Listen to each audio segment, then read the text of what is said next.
And the boys have finally returned from their adventures across the globe.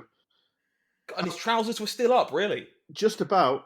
I mean, obviously, I've just been sat here watching streams and all that sort of shit. You boys actually got to go and do it. But welcome back to 0 to 60.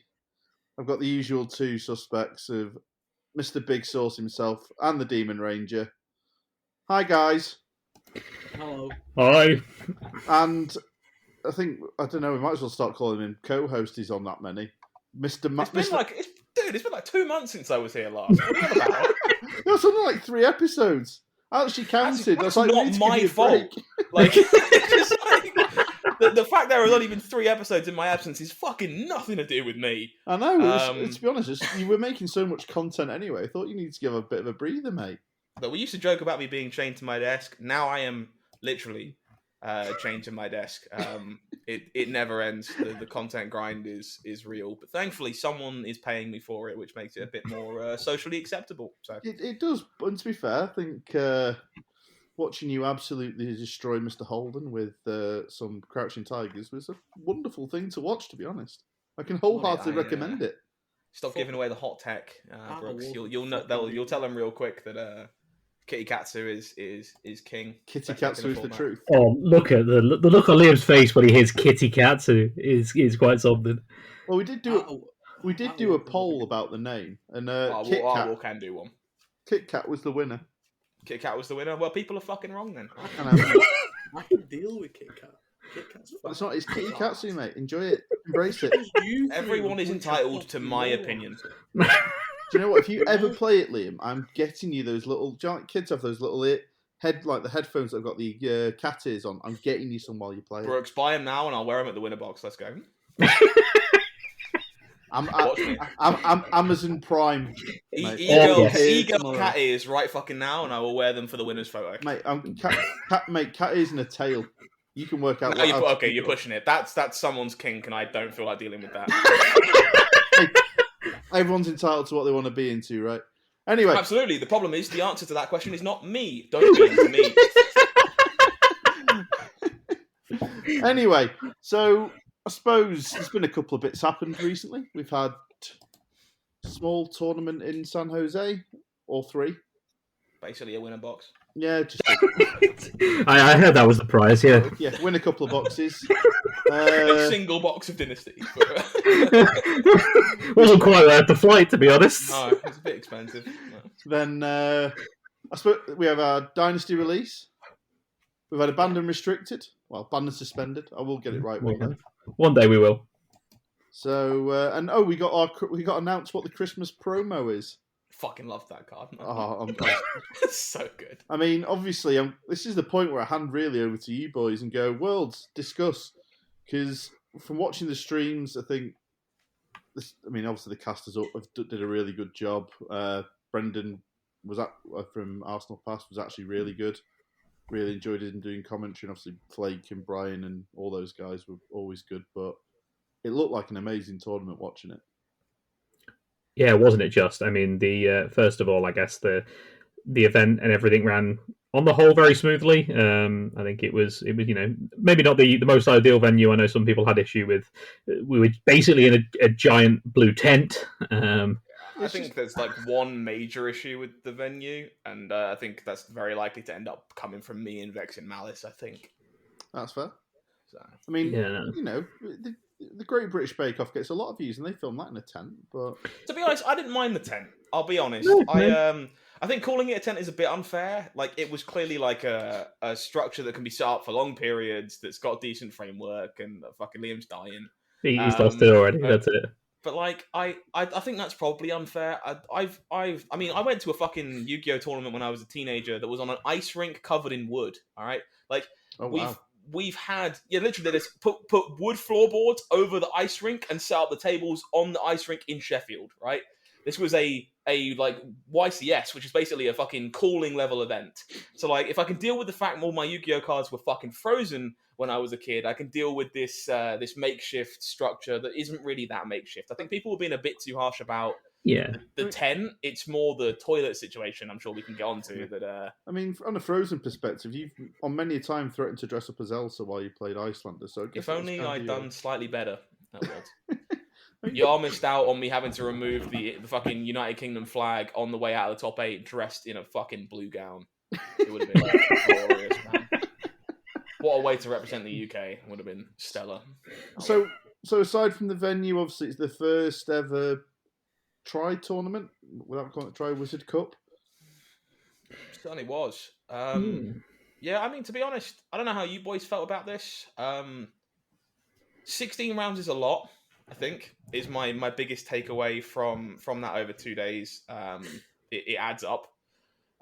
Fatigue is real when you're starting so early, but I don't think it was too many for a 3-round event, like for a 3-format event, I should say, sorry. 3-5, 3-5 seems okay over 2 days.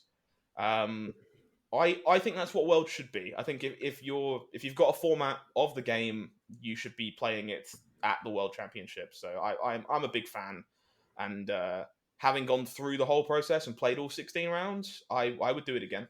I mean, I suppose I think Blitz is in a very good place meta wise. CC, I think again is in a very good place. Uprising Draft is, people probably bored of it, and I don't know, man. I don't know. I've come right around on that format. Oh, don't even go there. Surely you can't be thinking that's in a good spot. Goodness me. So, full disclosure, folks. Uprising Draft still sucks. Scott was like, I enjoy this format when I'm doing well. Yeah. If you asked me at the end of round 4 what I thought of Uprising Draft at Worlds, fucking loved it. Honestly, best draft format I've ever played. It turns out it's real fucking easy to win your draft pod when you have a Icelander Blitz deck. It's I think unironically, and I can share it with people if they come and ask, I may have had the single best Uprising Draft deck that has ever existed. I don't think it's necessarily the best deck I've drafted. It was that by a sizable margin. It might legitimately been the best Dynasty draft deck. Fuck that. Yeah, that as well. Fuck it. Uprising draft deck ever. Quite literally ever. I mean, so obviously, let's go over the draft. Obviously, the draft section. So, sorry, Brooks. Before we get on to the draft section, I think it's just it'd be cool to touch on just how well they did everything. The flag ceremony they had. I don't know if you got any coverage of this before the on the stream, but before the event started, they had a flag ceremony for every country involved. And I must admit, I think the other guys thought the same, but I thought it was going to be a bit cheesy and a bit much, and wasn't too fussed if we got there. Right? Yeah, exactly. Yeah. But actually, it was a fantastic thing, and I'm really glad that I was there in time to see it. There was a lot of national pride from a lot of the countries. Really came out to represent. Shouting and screaming when the person representing them was coming forward with the flag, and it was I thought it made a really fantastic addition to the tournament before things kicked off. You got a Q&A as well, like the usual pre-kickoff. Yeah, with James White that was the day before. At an external venue, actually, they booked the thing out. That Q&A was really cool. Unfortunately, definitely some corner case issues, shall we say. Very much a case of you could tell that the team at LSS hadn't necessarily dealt with the attendance of an event like that before, and therefore kind of maybe got their expectations a bit wrong about how long the bar queues were going to be, how much food was going to be required to start the event. So a lot of people were in queues for food, and then by the time they got to the front of the queue, they'd run out of food, or spent maybe 45 to 60 minutes in the queue for their free drinks, which was obviously less than ideal. But fair play, they kept ordering more and more pizza in to try and mitigate that, and those free drink vouchers that were given to you if you were qualified via Worlds or paid your way in, they were valid for everything behind the bar. So if you wanted, a £2 drink or a fucking $20 drink, it didn't really matter. They were all basically the same. So definitely some room for improvement. I think a lot of folks kind of fucked the thing off and went and found a restaurant, so they weren't standing around in queues getting hungry. But it was nice to meet so much of the community, regardless of the relentless taunting from the other two here. I assume you got recognised. Shut up, bro. Honestly, it's like walking around with a celebrity like this. It was difficult for us, you know what I mean? It's constantly getting recognised. I think I got recognised more as the Marvel Snap Zone guy over the course of Worlds than I did for being part of the Fab community. But I'll be honest, I said this to the boys when we were coming back. It's not even me tooting my own horn so much. First of all, anyone who's listened to this who did come and say hi at Worlds, thank you. I really appreciate that. I can't tell you how much that kind of shit means to me, regardless of whether or not it was in the tournament hall and I'm signing playmats and cards, or whether it was at the bar at the fucking pre-event thing and you're drunk out of your goddamn mind and don't remember. It changes nothing, and I do really appreciate it. But I was shocked, genuinely shocked, at how many people went out of their way to come say hi, said nice things about my content, said nice things about my coverage of Denver. A lot of people recognized the voice, which was really sweet. And I probably got recognized more at Worlds than I have at any Magic event ever, which is crazy given that was where I was primarily making content for years. So as much as they want to take the piss about, not fucking drinking while my bosses are walking past because, Arsenal pasta in the room and fucking everything else that I've got to deal with for the entire event. I had a great time. Oh, dude, every time either Brendan or fucking Hayden walked past, if you could fucking see them from the other side of the room, it was like, oh, Scott, look sharp, mate, you're on shift. Like sort it out. And like just fucking relentless. And like when I did finally get to meet up with the two of them, there's a fantastic story around that as well. They were great, and they gave me a very nice gift to say thank you for my work and stuff. And of course, I'm all somber and emotional about this. And oh, fucking look how sweet they were, and they were just like, yeah, fucking decent boss, ain't they? It's like, for fuck's sake, man. Like, I can't enjoy anything with you fuckers, honestly. Like, so. Regardless of all that, everybody made the trip fucking incredible, and just thank you for everyone who bothered to come and say hi. I think it's always nice for people to come and do that, and I mean, we got our best ever review tonight at an Armory, which is "I don't hate it," which I think is the nicest thing anyone said about this podcast. Yeah, thanks. I don't hate it. Yeah. What a fucking. Yeah, that was just before in his prize pack he pulled a Marvel season savior, which then turned Liam's stomach. But anyway, back to Worlds. So obviously you've had the flag ceremony, you've had the Q&A. I think there's a couple of interesting bits came out of that. It was into doing the draft, and so obviously Scott, you end up on Icelander. Liam, George, what did you end up on? I also ended up on Icelander. It was a case of the end. I was going to take Lexi till not too long to pull the tournament, but Scott here convinced me. You went in draft, my friend. Oh, sorry, in draft. Oh, sorry, yeah, of course. If you were on Lexi in draft, I have some. Oh, yeah, I 100% cheated in that case. Sorry, in draft. Started so poorly. Sorry, there we go. Get distracted for a moment. Anyway, in draft. Sorry, yes, I drafted. I drafted Fi. I actually thought I drafted a really decent Fi deck. Was surprised that the quality of Fi cards I was being passed quite late, had a fantastic round one. Absolutely obliterated my first round opponent. Felt quite bad, to be fair, because it's just win the dice roll, make him go first, and then block out all his damage, and then present like 19. Job. Yeah, exactly. So that was that game done, and then I had pretty much the same gun back to be done the next round, and the final round hit Icelander. So didn't go particularly well in the end. But I thought the draft on the whole went reasonably well. The results weren't there, but yeah, I ended up on 5. I still think your deck was pretty good, honestly. Yeah, which is, to be honest, makes it a little bit more bitter that I didn't quite get the results I was hoping for, really. But yeah, of course. I mean, I think I did the right thing there. The draft went well.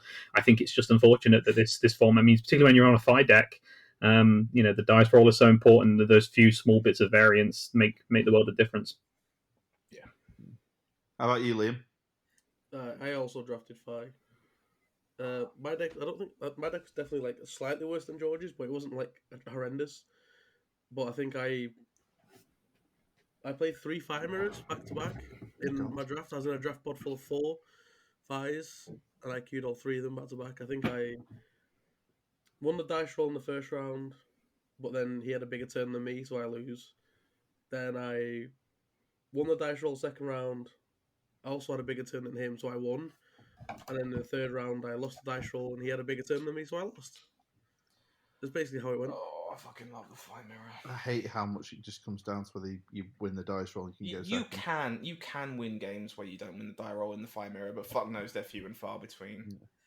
I think also the horrible thing is it seems to me at least that you can win the games that you don't win the dice roll, but it more depends on whether your opponent pops off or not. If your opponent pops off and you've lost a dice roll, you probably never catch up. Yeah, unless you have this something is crazy. 100% the truth. Like the games you win where you lose the die roll in the fire mirror in draft, they're your opponent's games to lose, not your games to win. Yeah.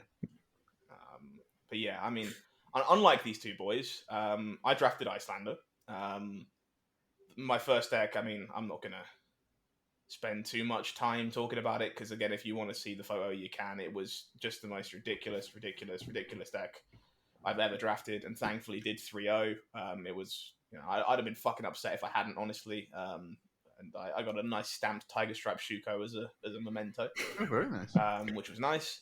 My second deck, however, I think is a lot more interesting to talk about. I did draft Icelander again. I think anyone who kind of talked to me heading into Worlds knew that I had a bias to wanting to stay off of Fi because of this like previous conversation we've had. Where it's like I don't want anything to do with the die roll like situation, but I would have drafted it if I had to. The thing is, I very much didn't want to. It's so in the second draft, I kind of had to make a choice, and I think I let my bias get in the way the second time round, and I wasn't as professional as I should have been. Where I chose to take a shitty Icelander card, pack one, pick one, over a Lava Burst in a pack that was pretty close between both.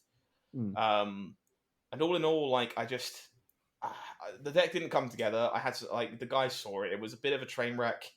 And kind of had, like, 2 yellow healing bombs and some, like, yellow brothers in arms and some really subpar generics to kind of make the count up. Thankfully avoided playing a crack ball, but I mean, yellow healing bombs aren't a lot better, but they do turn on Waning Moon. But that pod had 4 Icelanders in it, so thankfully I was like maybe the second best Icelander of the 4, and I managed to scrape a 2-1 out of that pod, which was fucking miraculous, losing to arguably I think the only Icelander I would say was better than me.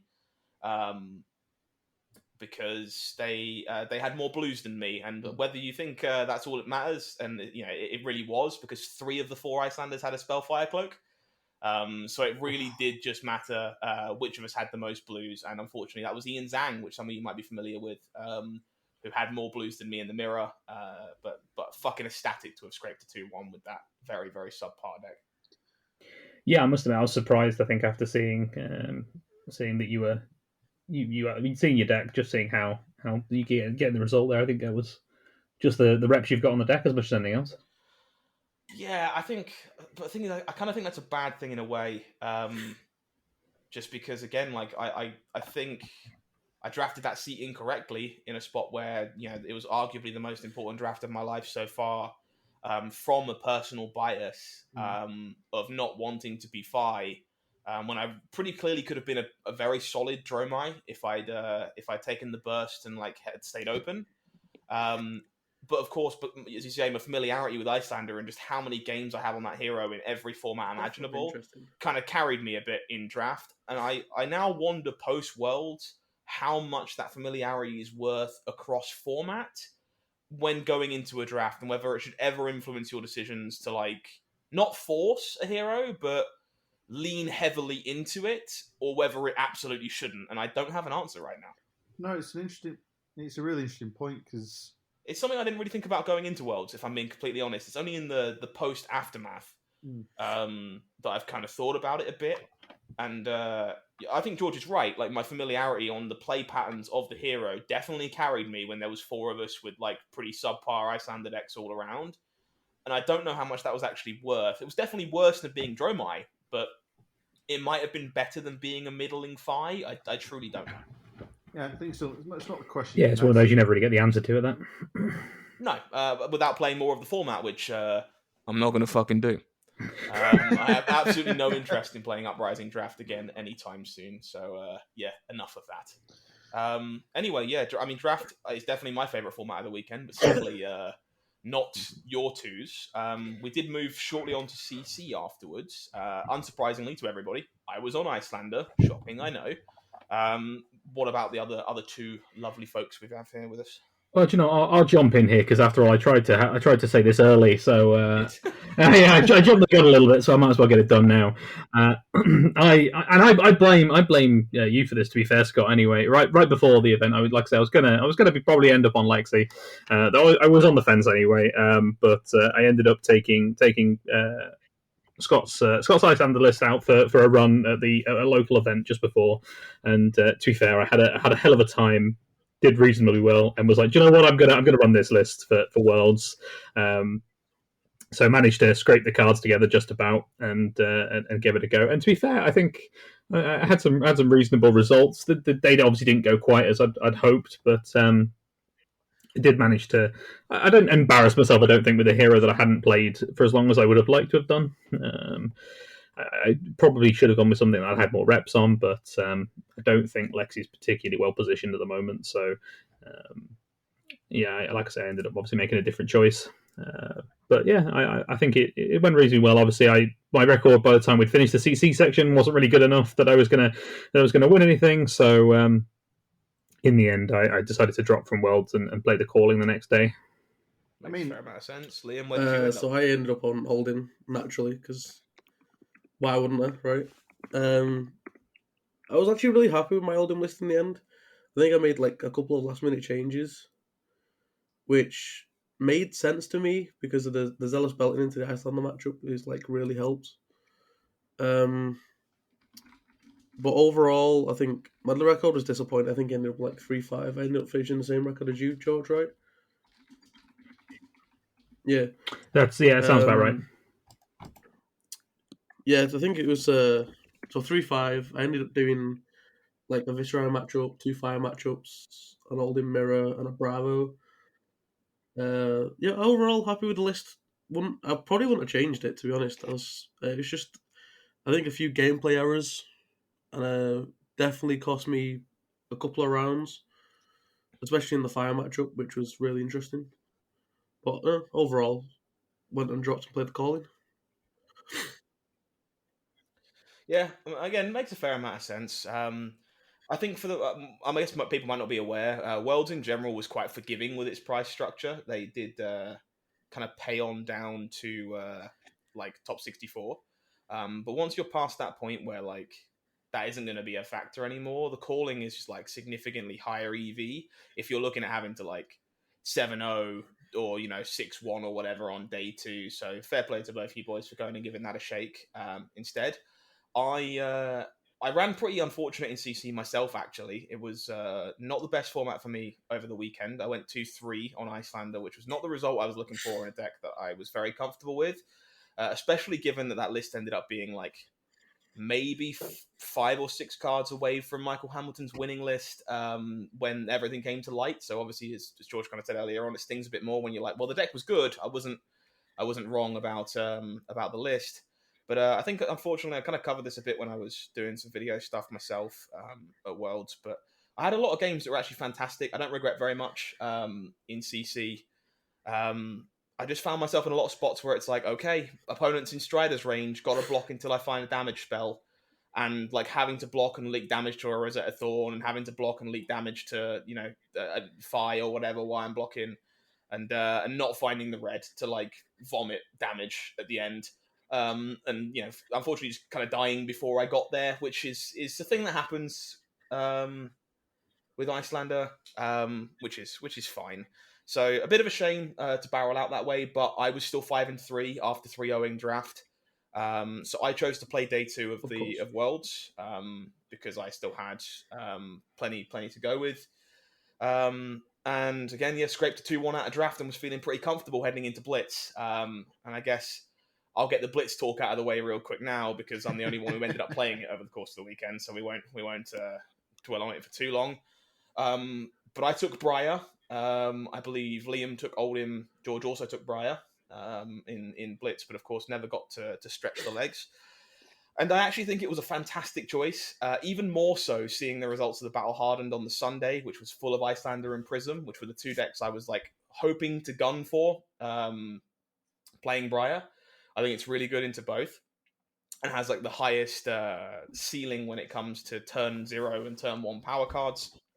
Unfortunately for me, I hit exactly 1 Icelander and 0 prisms in the 5 rounds of Blitz in Worlds.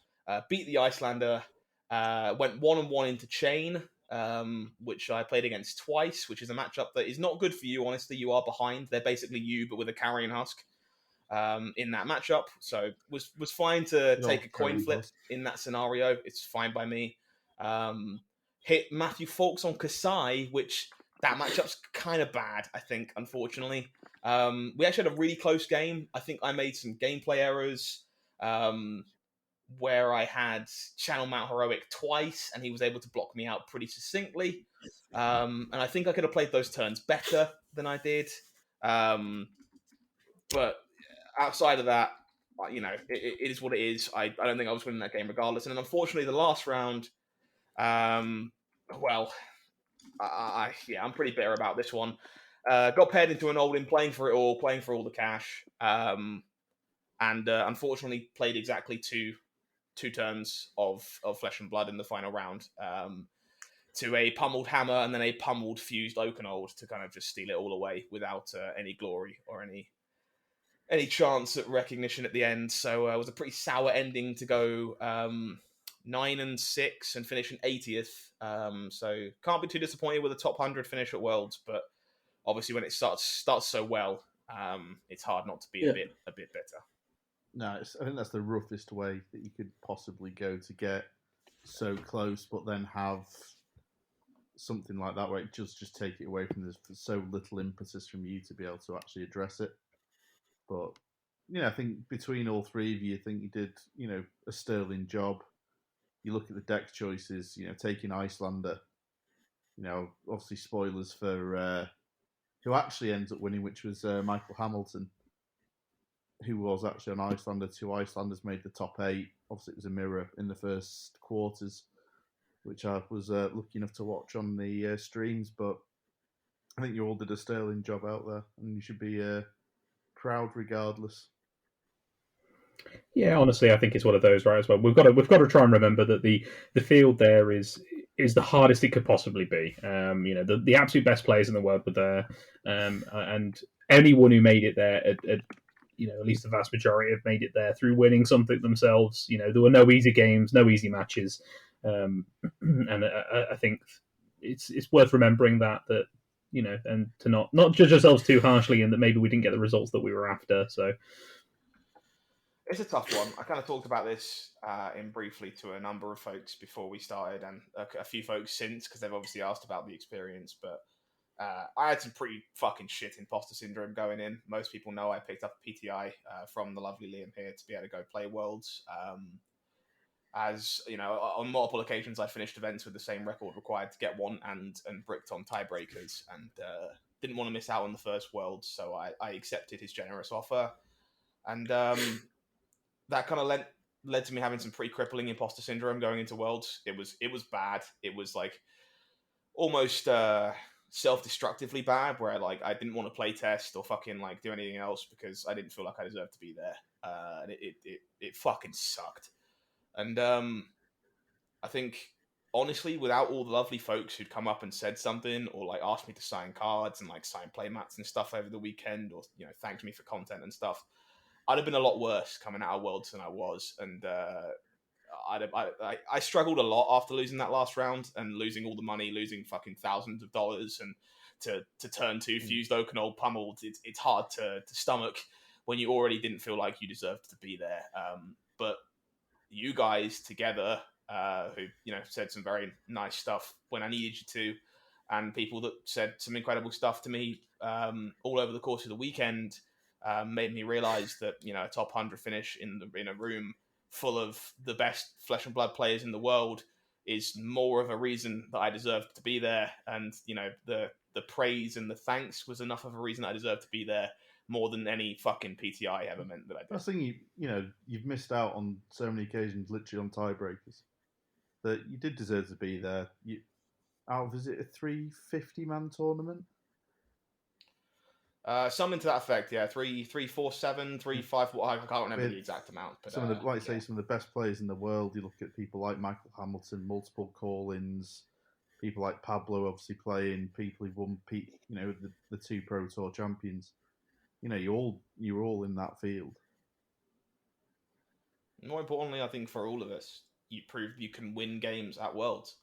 And although that's not winning Worlds just yet, or topping Worlds just yet, day 2ing Worlds, cashing Worlds, whatever, you all won games at the Worlds level, and it doesn't go any higher. That's the top of the graph. That's the point of the pyramid. And if you can win games at that level, there's room for growth, and you can top the mountain. You're already basically looking at it. And to me, that was quite reassuring, and it kind of helped those compliments and kind words and stuff feel a little more, I guess, real, because it's pretty hard to. It's pretty easy to think they're coming from a place of sympathy when you don't feel that way. But I think you all did a fantastic job. I think Worlds, outside of the venue, I've not really heard anything negative. No, I think the experience as a whole was actually really good. Obviously people had the qualms with the toilets, with the venue and stuff, but the experience overall was really good. Touching kind of what Scott said about the imposter syndrome, he was having imposter syndrome going in. I was having imposter syndrome going out, because as bad as it sounds, I'm a results orientated person. So if I'm not having good results, then it's kind of reflects badly on me and my confidence. So obviously having a bad World, and then also having a bad calling, which we'll probably get into, but it was it was kind of tough going out of Worlds thinking I didn't deserve to be there. But the experience as a whole, the community, the way the event ran, was all top notch for me. Very good. So is there anything, obviously hindsight's 2020, without looking at individual matchups, was there anything, because obviously with it being a 3-format event, do you feel like you would have put more emphasis on, maybe whether it was Blitz or whether it was, I feel like we've done a million uprising drafts now, but even then, I was listening to Arsenal Pass, and they've had people say they felt they knew it so well they didn't really test it. But is there anything you would have changed in your prep for the event? That's an interesting question. I think this is why I came out with imposter syndrome, because I don't think I could have done anything more than I did. I was on my favourite hero, the hero that I understand the most, the hero that I played so much in both formats. I've played, we did a practice draft the day before. I also 3-0'd that draft. So it was I obviously had 2-1 both drafts and that. So I felt like I was actually in a really good spot. So I probably wouldn't have changed anything, but that's what makes it kind of difficult, I think I have a slightly different answer to that. I think mostly what Liam has to say here is a testament to the fact that, hey, you can put in all the prep, all the work, and it doesn't fucking break your way. Sometimes things just don't land how you want them to, and it's why it's important to remember that you are more than your results, and anyone can have a fucking bad day. I mean, look at Pablo Pintor topping the calling because he didn't make day 2 of Worlds in his own opinion. And Pintor's obviously was one of the best players on the earth. It's sometimes there is nothing you could have done. Variance just didn't break your way. In my case, I think I have to swallow my pride a bit, truth be told. I put a lot of work in on Blitz because I fucking did not get the format at all. I kept jamming decks, trying different things, and just not finding anything that I was comfortable on. And so when I landed on Briar and actually got the reps in and was very, very happy with my matchups, I was actually so happy that I'd done the work to get it there and found a deck I was happy to play. Uprising draft, I actually got a few more in my free time on the draft fab side of things before that came off of Talishar, and that helped a lot. It definitely led me to feeling pretty comfortable with most of the limited format, and I felt pretty comfortable before that too. Been very lucky to help a few people out with that format. I think where I fucked up, unironically, was in Classic Constructed. And that's not to say that I wouldn't have ended up on Icelander anyway, because there's a good chance I did. Clearly, my deck was pretty close to Michael's, had the right idea. The deck was obviously pretty good in the room to win Worlds. But I also don't think I gave myself the best chance to win Worlds because I didn't explore anything else. I still firmly believe Classic Constructed right now is a specialist format where you get rewarded for your reps and your knowledge and your understanding of a certain hero. But I think I weighed on that side of the scale too far. And was like, I can't play anything other than Icelander. I'd be stupid if I did, because it's the deck I know best. So I didn't bother trying anything else. And I think that was wrong, not only because I didn't explore other options, but I also didn't necessarily see how other decks were evolving to beat Icelander by playing them into Icelander, which might have given me an edge in those matchups and a better understanding all round. And that's where I think I fell short. So you look at the top 8, it was 2 Icelander, 2 Fi, a Briar, a Dromai, and an Oldhim. So it's a really diverse top 8. How that all panned out. I mean, obviously there was the Oldhim mirror. The Icelander mirror. There was a Fi mirror. The Dromai pretty much got the worst matchup he could have got with Briar. And so I think there was a lot of play in the room in terms of what decks were available. I mean, Fi was by far and away the most played deck, which is interesting. Yeah, I think, again, it is a specialist format right now, in my opinion. And I think it will continue to be so after Dynasty, with so many toys, like changing things. You will be rewarded for having a fundamentally better understanding of your hero than your opponent does, more than you will any particular matchup outside of some anomalies like, Fi into Dromai and stuff like this, where it really is super polarizing matchups. As I say, I think the issue more was that I didn't try anything else, and I think that's something that people should do going forward. Again, not necessarily because you're going to play a different deck, but because you need to understand what it is people are trying to do into you to properly play your own.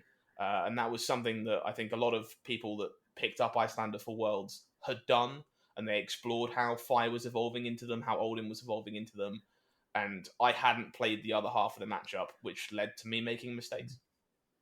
Liam, George, how about you guys? For me, yeah, I guess I kind of already covered this before, right? For me, it was probably the deck selection. I mean, I don't know if this is the right choice here, because I do agree with Scott. I think in somewhat it's a specialist format. I definitely obviously have a deck that I feel most comfortable on, and I think I know better than most people do, but I'm not sure how well positioned it is. So whether or not I would have actually, looking at the matchups that I got, whether I would have had a better time into that, I can't say. I'm not sure. It would have been a tough room, I think, for the deck, mainly because I actually didn't end up playing as many Fi as there was there, which obviously would have been the favoured matchup that I'd been looking for.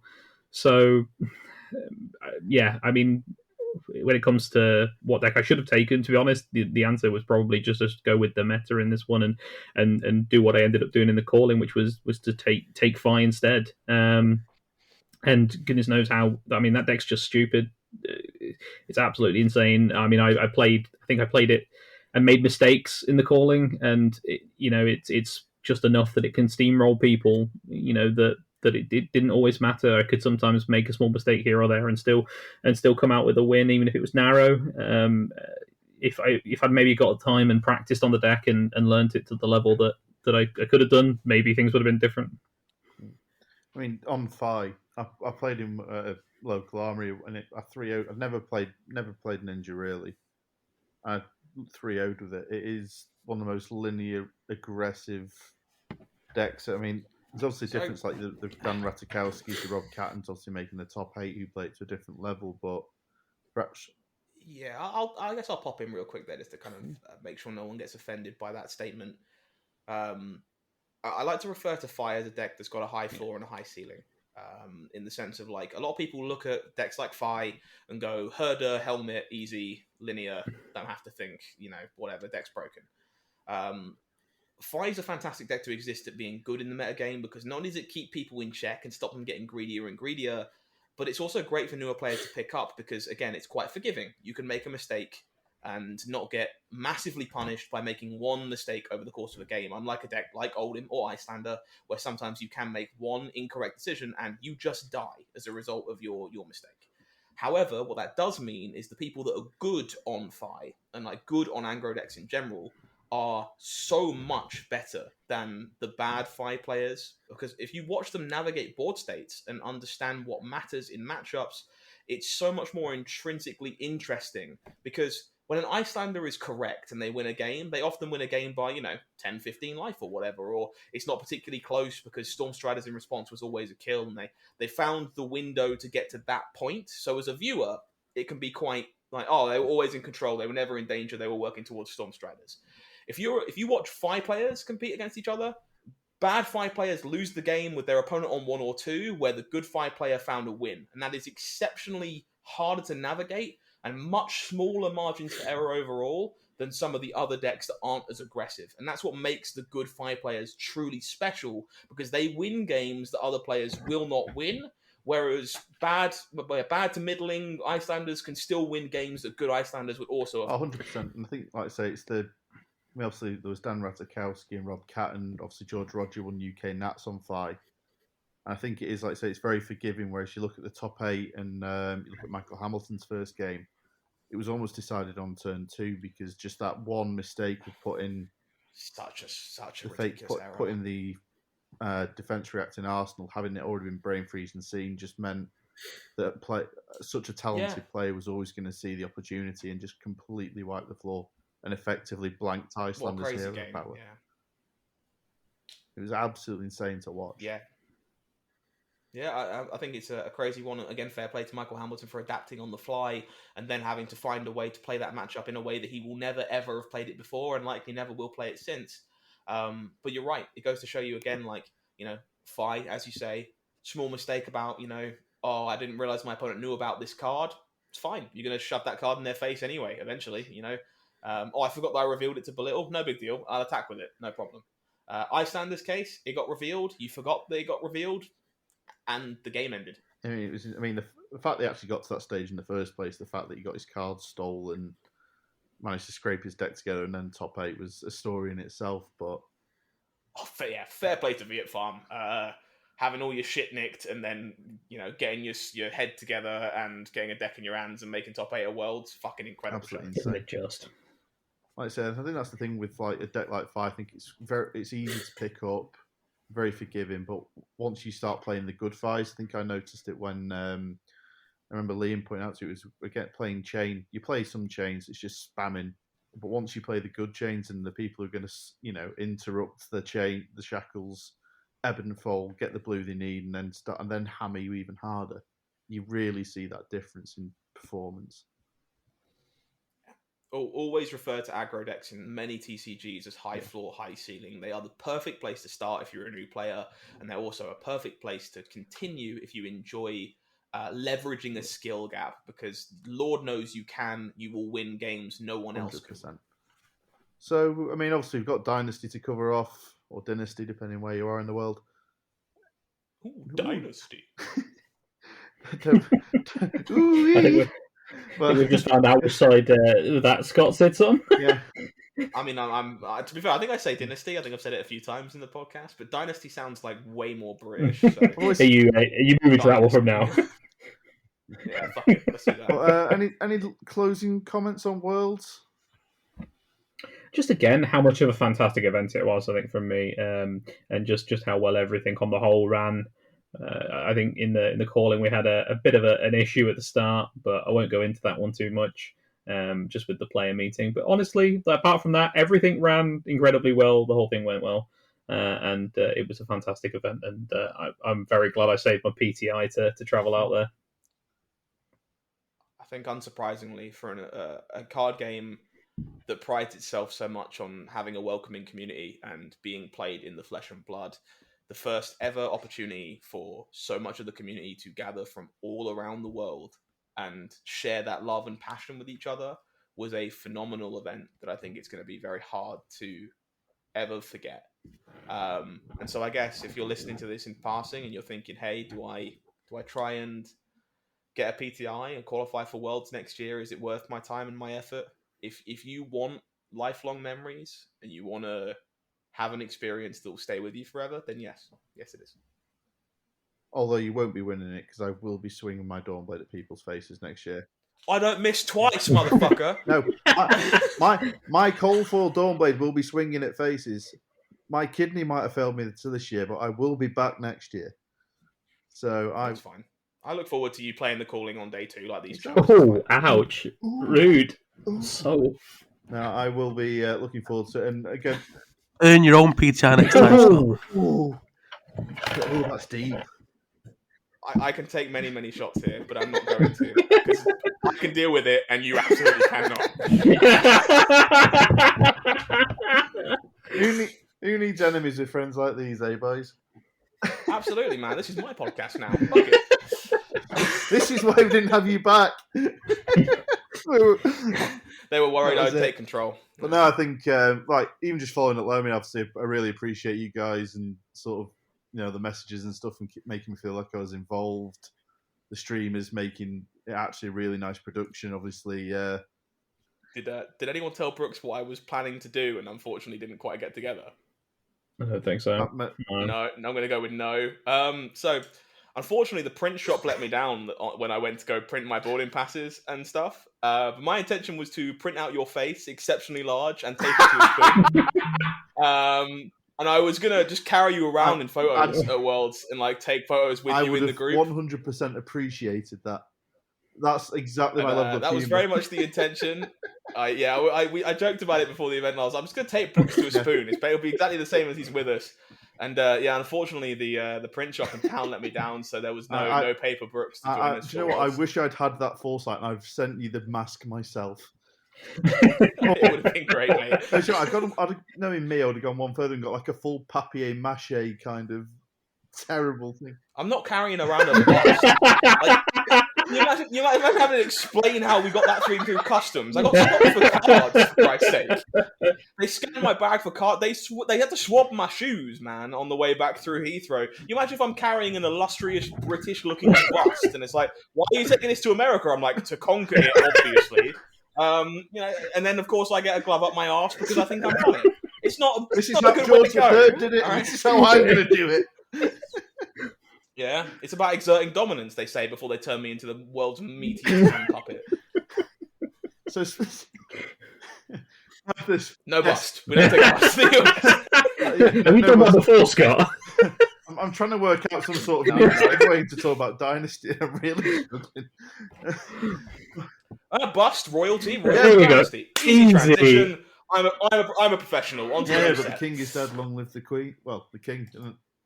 The queen. She's dead as well. She's also dead. They sent us regicide promos to celebrate. Let's just cover that as a slight aside.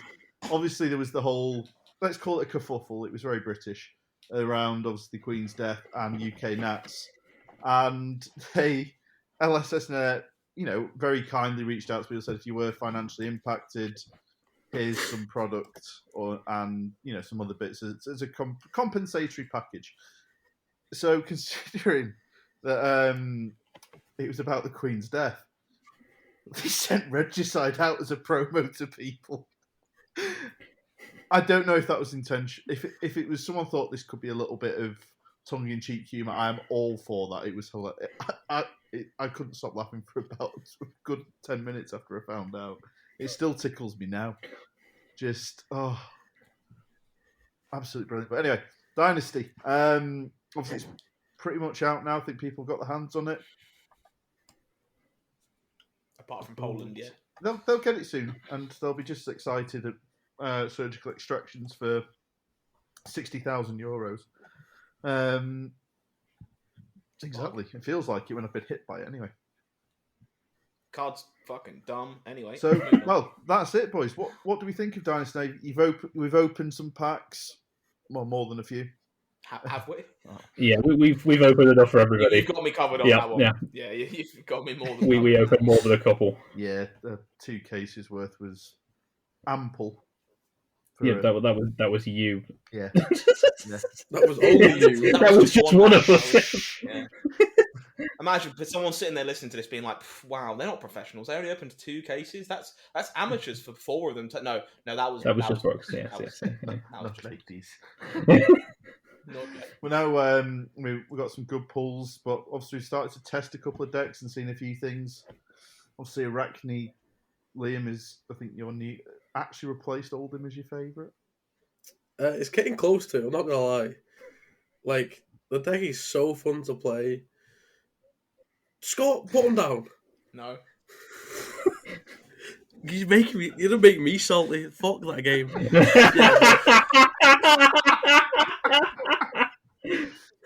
For the audience who don't have video, I've been holding up a playset of Salt the Wound, mostly because I played some Katsu against Liam the other night and fucking put it in him. What style of Katsu are you playing, Scott? Oh, shut up. Chocolate bar Katsu, Kit Kat. Oh, Kitty Cat Katsu. That's the one. Katsu. Yeah. Kitty Katsu. Yeah, found it. Yeah. I'm on a podcast with a bunch of morons, man. I mean, for anyone who participated in our poll and said Kit Kat was the right name, you're wrong. It's Kitty Katsu. Purely because it winds up Liam. No, it's Everyone's definitely entitled to my opinion.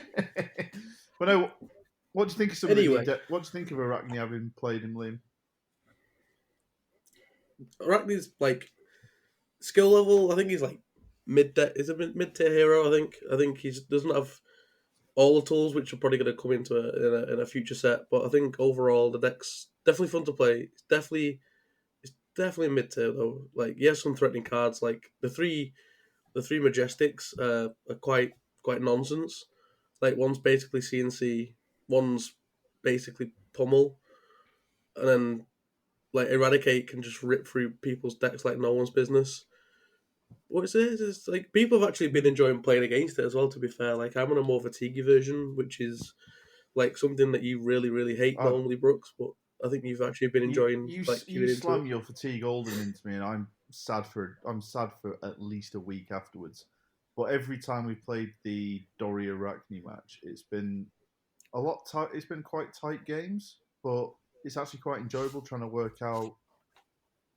Right, I'm willing to give you an extra card out of my deck to be able to actually hit you with a 4-card hand. But then the addition of stuff like Mask of Perdition, obviously you don't really use the Black Tech Whisperers as much in terms of the go again because you're on that more fatiguey style at the moment. But it's insane when you look and you just see, especially as Dory, right, 2 of my Steel Blade Supremacies, 1 of my Glistening Steel Blades, and a Twinning Blade are all sat in my banish zone. It's like, but equally from the Arachne side, it's, am I confident enough this is going to hit, that this will get to banish this? Because if you don't, because obviously when you play a contract, you can choose to put it to the bottom. Because if you're not confident it's going to hit, I get access to that card eventually. Yeah, it opens up so many like windows for like a skill gap of understanding not only your own hero but your opponent's hero, what cards they want to see, what cards they value more in a specific matchup. Do you have enough to get over their block if they do block? Do you bottom a card knowing that they're not like going to block, and then like there's also are they even going to block this anyway? So I'd rather have it banished than put to the bottom of the deck. Like there's so many interactions that Arachne, the decision making that Arachne allows. It's really good. You can play chicken with your opponent as well. It's great against Kano. It's like I'll leave this on top, and they got to go. Oh, so this either gets banished, or do I Kano and get it off the top and play the card, and then they realise that it's just a shit blue. That's so hot. Yeah, I it's so good. That's so cool. Well, I played it today. To be fair, against Liam. Sometimes I'm like, leave. It didn't really come up much because Liam didn't really respond that much to my trigger. But it's like, I'll leave this Scalding Rain here. But it's also like when you get towards the end of the game, it's like when they know they need to do that combo turn, you're leaving the Scalding Rain on top blue. It's like I don't care about Scalding Rain. So it's like the information's so big. Yeah, it's really fun hero. I definitely recommend. Even just when I was trying that an aggro version playing against a Kitty Katsu, and it was. Look at the top card of the deck, and it was Art of War, and it's like, is this? If I hit, this is a big win to get rid of this. If I don't, he's got it next hand, and I really don't want 1,000,004 crouching tigers about to slap me in the face. I mean, and all those little decision points, it's really fun to play, and like I say, it's that chicken of going, what has he put on the top or bottom? Such good fun. Highly recommend once the price has calmed a little bit that it's something at least people try or jump on Talishar and grab some deck lists. It's a really fun deck to play. Yeah, Surgical is definitely an issue at the moment. Surgical is a messed up card. I very much agree that one is stupid. So what's the actual issue with Surgical? I know that's the one that's kind of effectively short printed. He So- hates it. Nothing has been confirmed on this thing is the problem. Like, there's a lot of rumors flying around, but apparently it's short printed and only available in a certain slot in the pack. However, no one has commented on this officially. It is all just speculation based on people's case breaks and stuff like this. But yes, it's pretty clear that people are cracking like 4, 5, 6 cases and opening 3 copies, and that's obviously quite a low pull rate on a Majestic, to be fair. So I guess we'll see whether there's any truth to that statement as we move forward. I mean, But it's currently causing a ridiculous price spike. And well, that's not true. It's currently causing a buyout, and the buyout is causing a ridiculous price spike. I think I'm going to be devil's advocate here, actually, on Dynasty, and I wonder if people will agree with me or disagree with me in time. I actually think this set is mostly irrelevant for Classic Constructed overall. I think two existing heroes gain some toys that make them very interesting and probably give them life that they didn't necessarily have before. Those being Dash and Katsu. But I do think Katsu is probably still worse than Fi overall. The same game plan, at least for now, before we have any bannings or adjustments and stuff. Mostly because Fi can play Belittle successfully and Katsu struggles to do that while playing all these Tiger cards that aren't attacks. And I think Dash, the Harpoon is cracked. That card is fantastic and does a lot of work for the deck. I think it gets a lot of new toys with Mechanoid, and it's just very good into the format right now. So getting more cards that aren't just blue block 3s probably makes Dash a bit better than she was. Outside of that, I don't think Arachne is good enough to break them into the meta just yet. I think he's firmly, as I say, maybe a tier 2, maybe even worse hero, has some pretty noticeable bad matchups, and needs more support from another set to get Assassin into the realms of, high tier 2, tier 1 play. And I think most of the rest of Dynasty is pretty clearly PvE pieces to set that up for the rest of next year. Once you then throw in a couple of, curveball cards that are, maybe good enough to make the cut, things like Hanabi Blaster and Dash, and the Ninja chess piece that plays in Yokoi, that one, that I think is genuinely good in Ninja Mirrors and will make quite the difference in being able to block out Lala Bursts and Salt the Wounds in the mirrors without giving up cards. If we ignore that small handful of one-off cards, I don't actually think this set's going to change very much about Classic Constructed. I think most of the top heroes are going to remain basically exactly the same. No, I actually think that's probably true. I think whether Arachne preys on one of the current top decks, I don't know. Like I said, we think it's like a mid-tier deck from what we've seen. Like I say, outside of a couple of cool toys like Dory got Ironsong Pride, which I really like. To be fair, I think Dory probably is one of those decks I would chuck in with Katsu and Dash in the sense of like they haven't got anything that is like deck defining and will change the way you build them in their entirety. But the toys they got are actually very powerful and very relevant upgrades. And I think that's fair to say about a few things for Dory as well.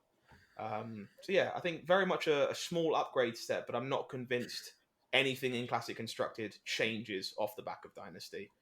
Outside of the meta like evolving to itself. I think Dash's success at the Battle Hardened this weekend mostly came from the fact that Dash was good into the room that did well at Worlds, not so much that it is suddenly broken because of I think also Dash had the benefit in that one of it didn't change a lot. Obviously, like the Tiger Katsu or Kitty Katsu as it should be known now, had the benefit of had the disadvantage rather of the fact that it plays incredibly differently to standard decks, and it would take working out by all means. Whereas at least with Dash, I think it was just the new tools just slotted nicely into the set.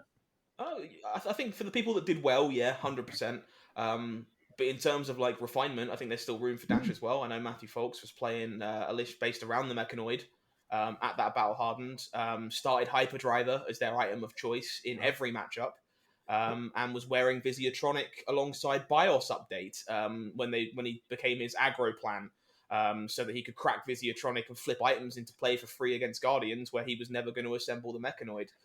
So there's definitely some work being done to explore this like alternative, way more aggressive version of Dash that's not relying on induction chambers and plasma purifiers, but much like Arachne and of course like these other new toys we're talking about, that's going to take longer to figure out, I think, than just the list that went Herder, slot 3 Harpoons into my existing Dash shell, Let's go. 100%. And I mean, Wizard got a lot of classes need to get cards that don't really fit with how they play at all. Like Wizard got a lot of actions that can gain go again, which obviously encourages the play on their turn. I think the biggest one for me on that one is Runeblade seemed to really get a lot of OTK combo sort of support. Really, nothing that really fits into the current sort of, even for Viserai, of normal patter of Morphrin Skies. Play one attack. Rosetta Thorn, nothing really slots into that well. I think much more. Is it wrong that I kind of love that? I think it's great, personally. I don't think they needed anything. Not after Everfest, where they pretty much got everything they wanted. I think now. But not even that. I want to see what Runeblades are going to look like when Briar bites the bullet and Rosetta Thorn LLs. And watching Viserai specifically get these toys that let it do the old, Sonata OTK plan, but in a fair way without a ridiculous chess piece, making a Sonata cost 0 when it should cost 40. You can do these cool, block a ton and the incantation from Everfest, and then Looming Doom, and just churning through rune chants and generating incidental advantage to go for this big turn. That's way Ninth Blade of the Blood Oath is what Viserai should be about. If you're gonna give me a game plan where I can just okay, block you out for a bit, make some rune chants, fucking huge sword wheel, that's huge. That's really cool, and I'm very much about that. That seems like a much more unique play pattern than Movrian Sky, Shredder the Skullform, Rosetta Thorn as often as consistently possible. So and I mean that Looming Doom card. That's pretty good. Not only is it really good, but it's also very indicative of our upcoming lore and some story in the near future. When you look at Ursa looming his shadowy ass over Solana, so we know we got some demon shit on the way, and I'm all about that noise. I think I can't remember which might have been the interview with Fluke and Box. We know we're getting a new prism. We're getting a new chain next year. That's been confirmed. So I assume we're going to get another. And there was some obviously light, and there's some light cards in this set. Bolton got an L. Prism got an L. My words, that L is really fucking good. Which one, the Prism one or the? No, the Bolton one. I saw it initially and thought meh, and then George pointed out it doesn't actually destroy when you play Lumina, so you can play both or all three of your Luminas at instant speed. So the more important part, in my opinion, is that it's basically Spellbound Creepers. Yeah. It lets you play Lumina Ascension as an instant without breaking the chain when you're playing via the Vanguard. And we all know Spellbound Creepers is politely fucked, and I mean that in the sense that no one pays attention to it, but holy shit is that card really dumb. And if I've got a Spellbound Creepers that I can charge into my soul, it puts itself into play for free, heck fucking yes. That card is very doesn't cost anything to do either. It's just there, sat on the board, waiting for Lumina Ascension. Exactly. Doesn't break Bolton yet, but that's the kind of toy Bolton needs to catch up a bit. Obviously he's always going to be behind because he needs effectively 3 cards: pitch, play, charge. But Lumina, now that Lumina can now start with Via the Vanguard, which is an extra damage per swing. Yeah, when that deck combos now, and it can combo a whole turn earlier because of the L, because it counts itself being charged in as well, which matters for things like Via the Vanguard, so you need less cards in your soul to go off. But when it does go off now, because you can keep the combat chain open with a Via the Vanguard, that's 50 damage, 60 damage on double Lumina turns, and you don't survive that. And the thing is now for me, Bolton is all about how much more quickly can you combo kill. And what's going to decide whether he can be meta or not is whether they print him any more cards that increase that clock by a turn. Put cards in the soul with keeping 2-card hands. Tutor for Lumina even more so, even though you already have beacons, so you just have more copies of your combo piece than any other deck in existence. Bolton scares me, and I truly think that deck will eventually be exceptionally strong into a meta game where people have their pants down and they aren't ready for how fast it's about to be. People started playing the Soul Food version, so literally I'm just going to get my soul stuff. Yeah, well, that card is shit. It's terrible. I know what you mean. I know what you mean. Of there will eventually be tools that they can fill their soul quickly enough to get to the, is it 6 usually that they need to be able to banish for go again? Yeah, unironically, you probably need 4 if we're being completely honest, once you've got the L in play and you're kind of ready to go. But I firmly believe if Bolton gets like a piece of armor or whatever that, you know, once per turn, the first card you block with each turn goes into your soul instead of into the graveyard. Job done, deck's cracked, moving on like with our life. Like if he can consistently get there without having to keep 3 card hands every turn to do it, so he's bleeding so much to charge his soul and then trying to bleed so much to play the combo, that deck's going to be really good. And I think people will have, like, it's got the Azalea problem. Everyone looks at it and goes, well, didn't test into Bolt with that deck shit. And like, slowly but surely, people are figuring out the toys to make the deck work. And people are turning, like, look at Joshua Lau, look at, you know, Levi Rauch with Azalea, look at the Polish guy who's unfortunately his name I can't pronounce, who's also crushing with Azalea, day 2'd Worlds, top 8'd his Nationals. People are figuring these puzzles out, and they are the only ones who have figured it out, which means they have such a ridiculous leeway over the rest of the room because no one knows what the fuck they're doing. It's just, I love. I mean, obviously, it's a warrior deck. I actually really enjoy playing combo Bolton. If you get triple Lumina, like I say, anything that makes you get to that stage quicker, there ain't blocking that turn. And Beacon of Immortality is a stupid card. I think it's Immortality, Victory. Beacon of Victory. Some glorious word. Beacon of Adjective. That card is absurd. Like, there's so many heroes who would kill to have that effect, and like, it's just bananas. But because it's kind of the Blood Rush Bellow problem, right? It's in an underplayed, underpowered hero, so people go, nah, that's just a power card. It's not that big of a deal. Blood Rush Bellow is double Art of War. That card is fucked. And like, Beacon is exactly the same in the sense of, like, you imagine that card in so many other heroes, and it would just be redonkulous stocks because Bolton is unplayed. No one's sitting here going, oh, dear James White, please ban Beacon of Adjective. It's because they don't care. I think I've hit the amount of people I've hit for plus 14, 15, 16 for a 0 cost attack action.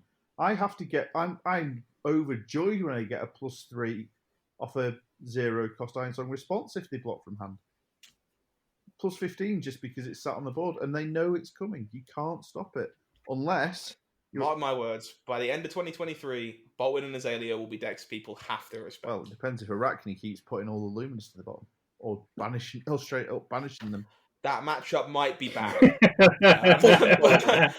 Beacon of Adjective fixes that as well, so it's okay.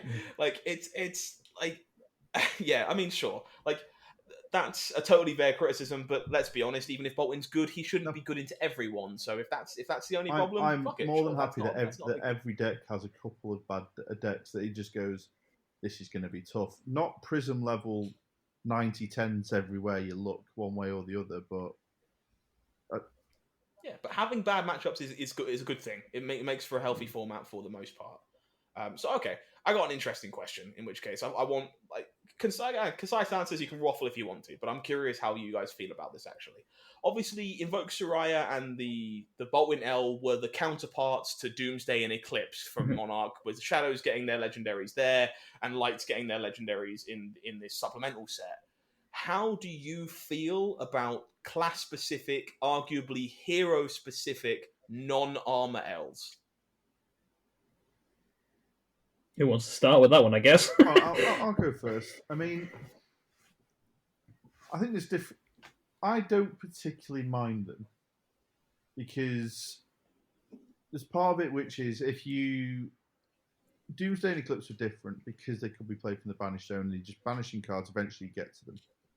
I think you look at something like Soraya is a very different type of card in terms of it's the invoke, and it's. I mean, the fact that all the illusion stuff seemed to have ward this set, I thought was very strange. As a, obviously, kind of spectral shield kind of thing. Kind of love it, honestly. I fully expect spectral shields to be errata to be ward 1 very shortly, so they're plays with all these synergy pieces. Yeah. Oh, if they already have been, I think once they'd established ward as a keyword, I think they errated them just to be this is what they are. I don't particularly mind them. I like equipment on the board, but then you know it's powerful. And I think at the moment, you look at cards like Tomultai being around, you look at Buckle as a card. There's a lot of things that are now starting to target armor. The new is it Drill Shot George as well? Starts to breaking armor. I think that doesn't actually break anything. It just puts a -1 counter. -1 counters on it. Yeah. Well, I think having I think with how much armor is getting targeted, I think they know how. You look at even really basic level armor. You look at stuff like stubbies. You look at how often people whinge about Snapdragon scalers. That was the old enabler for combat for Bolton. I think they know that if you've got these powerful elves sat on the board, they've got so much potential to break stuff that actually, if it's in your deck, at least there's a little bit of variance about when you get it. So I'm not strongly either way, which is rare for me to sit on the fence. I think I prefer in the deck to just constantly having huge bits of armor that are blocking for 6 or stupid effects that are just constantly available.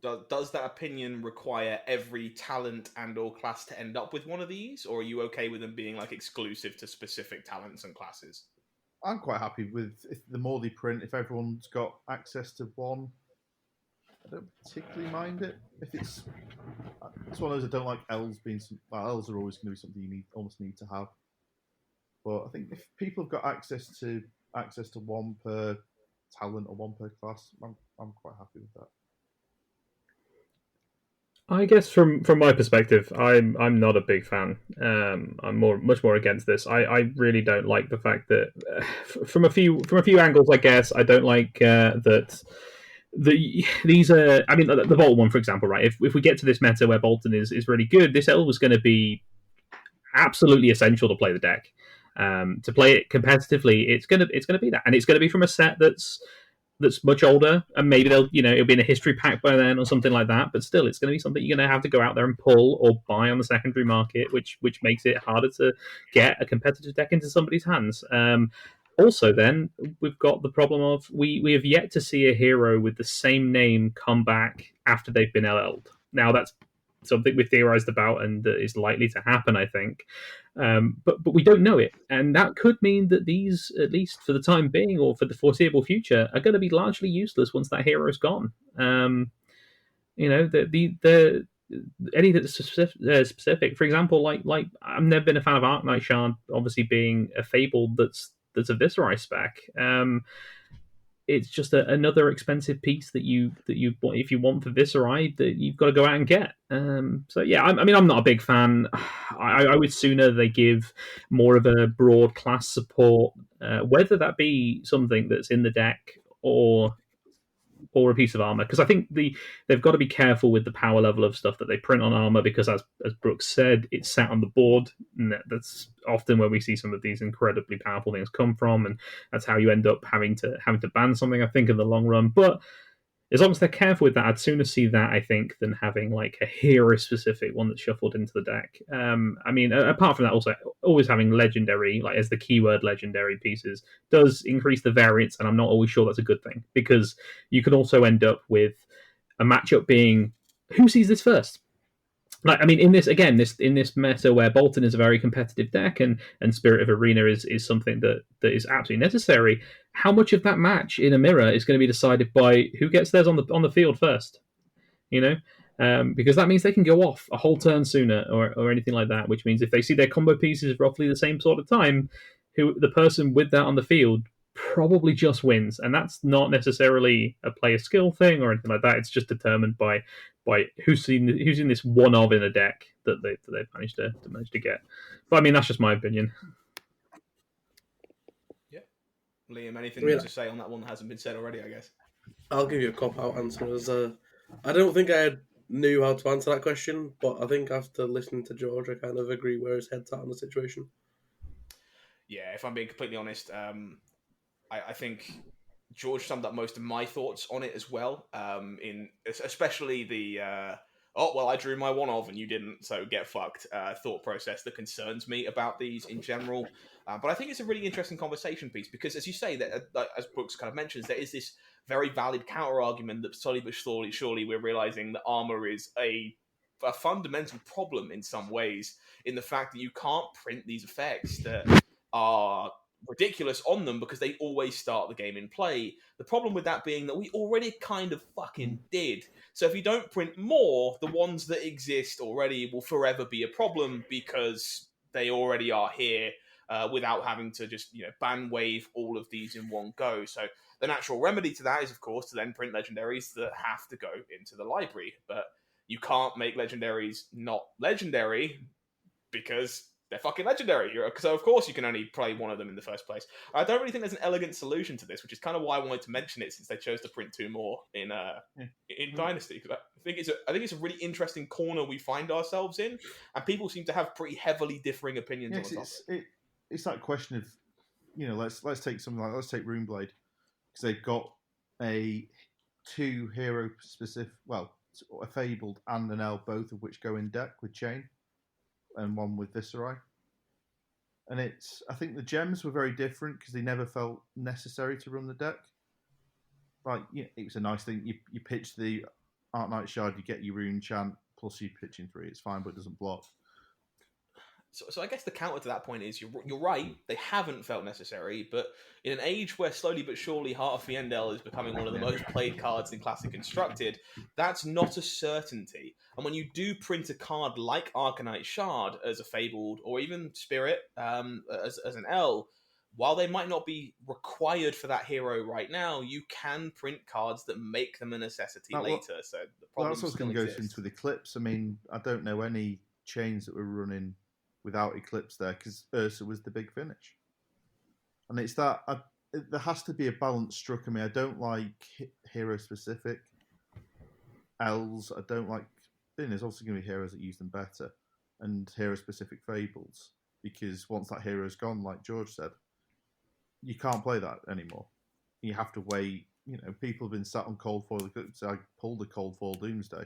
Not that I'm ever going to play Levia, but I've been sat. Yeah, but that kind of stuff bothers me a little less, just because I kind of expect that with my entire deck, truth be told. Like, it's going to LL eventually. I know what I signed up for when I bought it. So the fact that it will eventually LL doesn't really bother me, personally. I understand why it does, because, again, if I chose to go out of my way and get it, I knew what I was signing up for. The problem is that I have to go out of the way and get it, right? That only feels bad that I spent £300 on an L that Living Legends, because I couldn't play the deck without it, not because I chose to buy it. Yeah, right?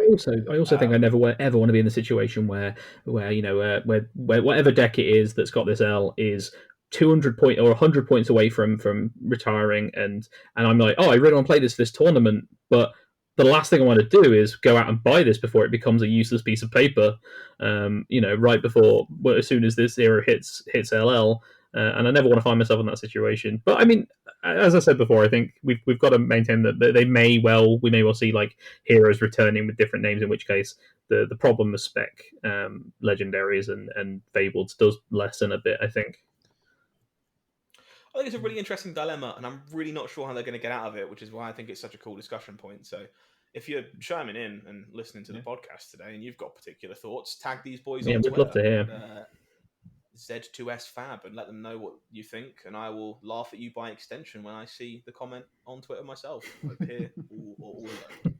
So. But I think it's a really interesting question, because I mean, obviously they created the offhand as well, and I don't think they can really create many more equipment slots to do it that way. But left foot, they suddenly split the arms and the legs into 2 separate zones. Yes. The playmat's gotten significantly wider. Why? Because you can wear 2 helmets if you try really. Oh yes, that sign me up. George with his fabled Hydra Ranger. New Horizon. I've already had more headpiece equipments in my sideboard than most people know what to do with. So. I mean, we know there's many a brute player out there who's tried to wear scabskin leathers on every part of their body. These are just very elaborate gloves. So I have no idea what you're talking about as I roll more and more dice.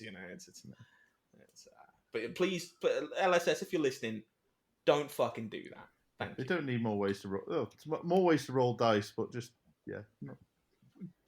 I don't want to be dealing with the fact that I want to play a hero, but I've not pulled the right glove.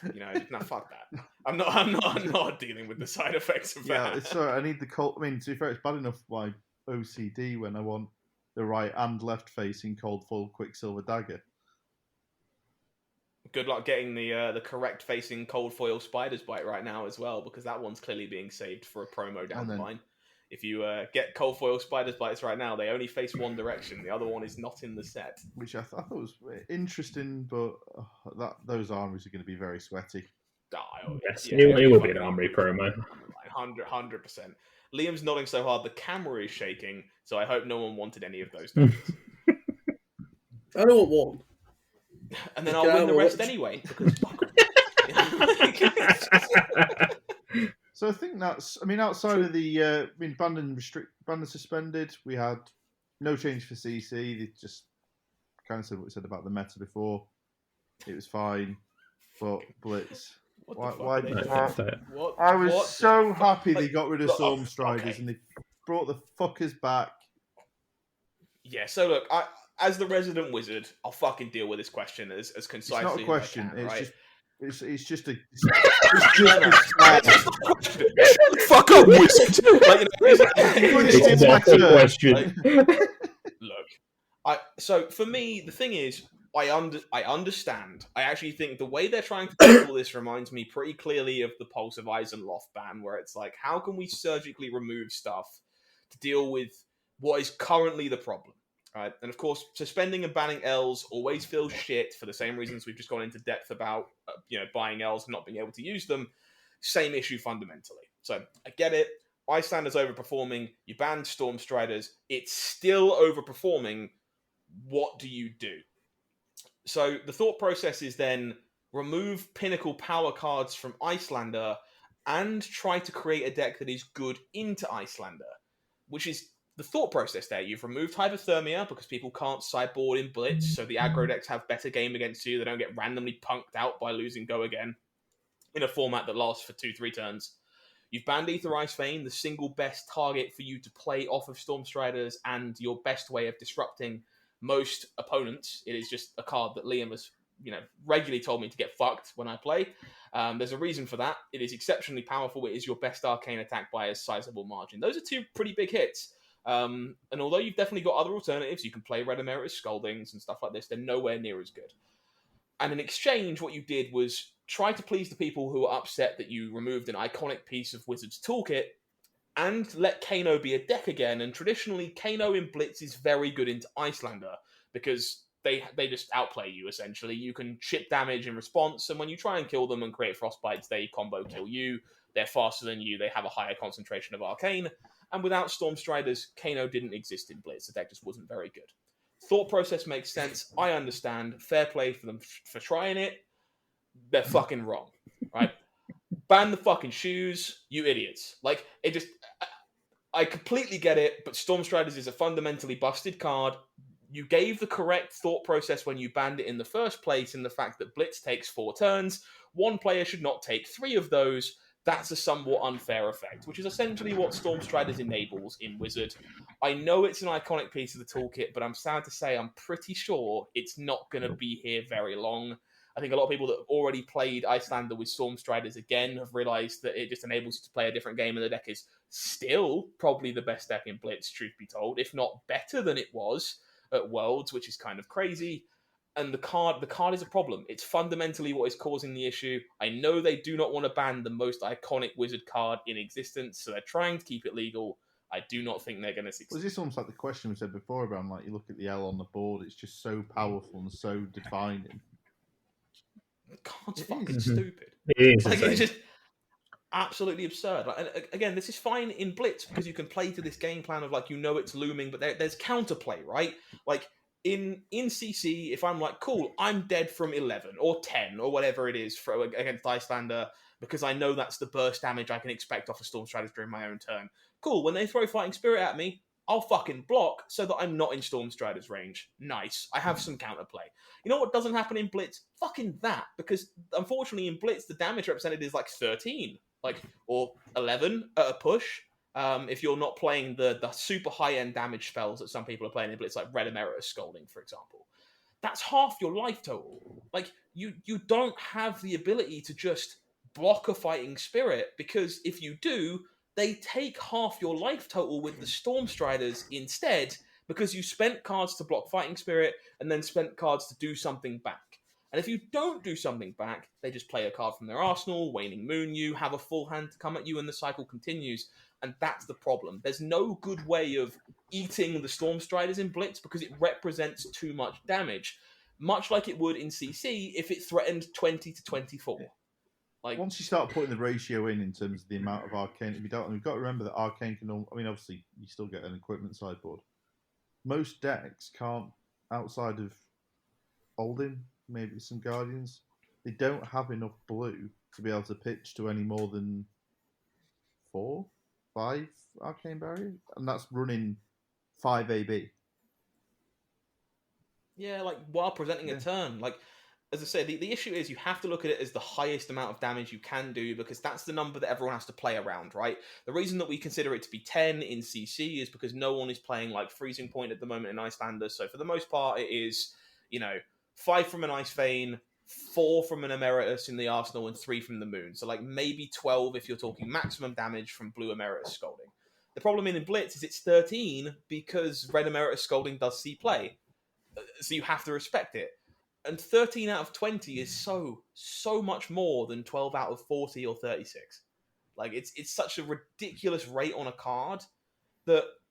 So again, the power of Storm Striders is not because it does what it does. The power is that it always threatens to do what it does, regardless of the hand they have. So yeah, they can be playing 4 red damage effects and 2 red Emeritus Scaldings, but if you don't respect them to some extent, you're going to die when they have them. So you have to, constantly, every turn. And then when you're done respecting them, I mean, they're still there. If they didn't have them, they just still have the option that you got to respect them again.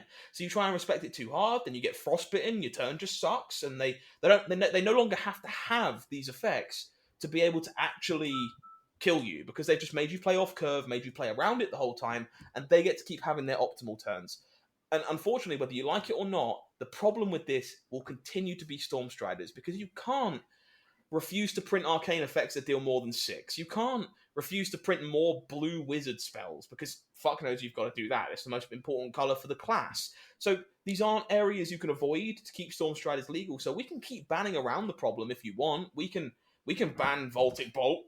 We can ban Emeritus Scalding. These cards are absolutely not ban-worthy in any way whatsoever to try and keep this card legal, but eventually LSS will print another 4 damage blue effect or another 6 damage red effect, and the problem will return. There is no other way out. The shoes have to go eventually. The question is how passionate LSS is about keeping them legal and how long they ban around them to enable that. Like I said, that's just with Icelander. You look at, Kano, it defines him. Yeah, I mean, you say that as well. I think it's a little bit of an unfortunate timing that they've decided to bring him back now. To be honest, I think if you look at this set, they've just actually given Wizard a bunch of tools to allow them to play more effectively on their own turn, and I think it would have been interesting to see what like Kano could have done with those had Storm Striders not been around, and maybe seen a Kano that does play, more on their own turn, and whether these cards could have been good in that regard. And I think it would have been good to just to see what it would have been like had maybe Storm Striders been legal for a little while, not legal for a little while longer, and I think we'll end up going back there. So because I don't think they'll stay legal. It's just such a shame. Like I understand the thought process. It's totally legitimate, and they've had success banning like this in the past. So fair play to LSS. They're the ones being paid to design games. Very likely they know better than me. Maybe there's a card coming that stops Storm Striders being any good. Like I don't know that. I'm not privy to that information. But from where I'm sitting, it fundamentally is a mistake for that card to be legal because you will accidentally break it again if you don't believe it's broken now. And if you're trying to make Blitz a format that is, valid and competitive, which it felt pretty good at Worlds, honestly. I came around, didn't enjoy Blitz going in, but the more I played it heading into Worlds, especially at the highest level at Worlds, the high roll games are the anomaly, not the standard.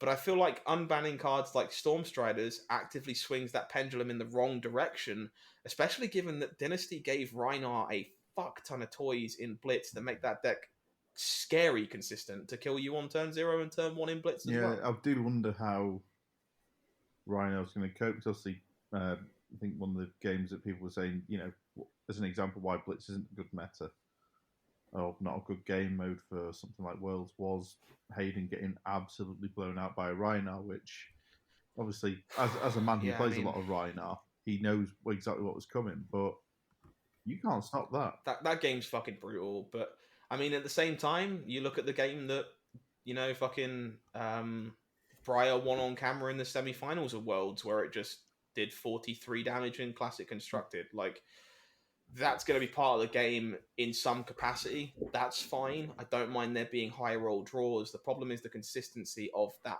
power level. Like, I can deal with the fact someone got punked by, 43 damage from Briar. I can even deal with the fact that I got punked by a fused Oakenhole because my opponent drew perfectly in Blitz and killed me. It doesn't happen very often. I got unlucky, sure.